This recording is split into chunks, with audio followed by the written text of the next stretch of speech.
The idea that I would not be able to share my story, my personal journey of freedom from homosexuality, that someday that could be considered hate speech, that's a scary thought to me, that I couldn't share what God has done in my life.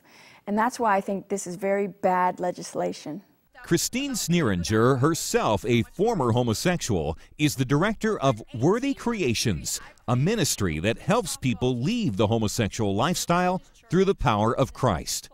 There's just an aggression because our voice, the voice of the ex-gay community saying, we used to be gay, but we're not anymore, change is possible. They want to silence that voice. And I think hate crimes legislation would be a part of that silencing, because then suddenly we wouldn't be able to say those things as freely. We wouldn't be able to proclaim freedom from homosexuality, or that homosexuality is sin and deviation according to God's word. That would suddenly be considered hate speech. Critics point out that so-called hate crime laws seem primarily directed at deflecting criticism from the homosexual community.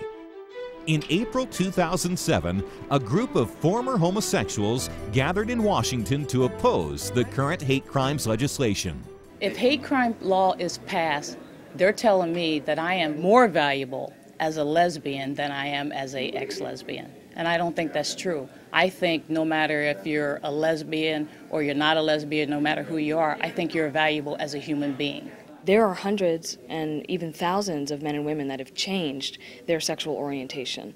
And so it is not the same thing as even the civil rights movement or, anything like that. And so I'm here to say, that as someone who has changed, that this is an important issue.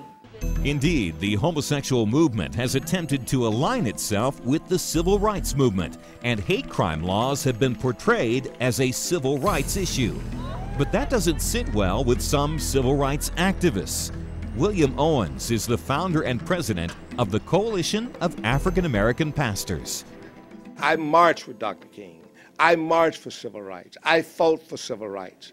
And for the hate crime, the people who want a law for the hate crime movement, I find it very frustrating and disgusting, because that was not the purpose of the civil rights movement.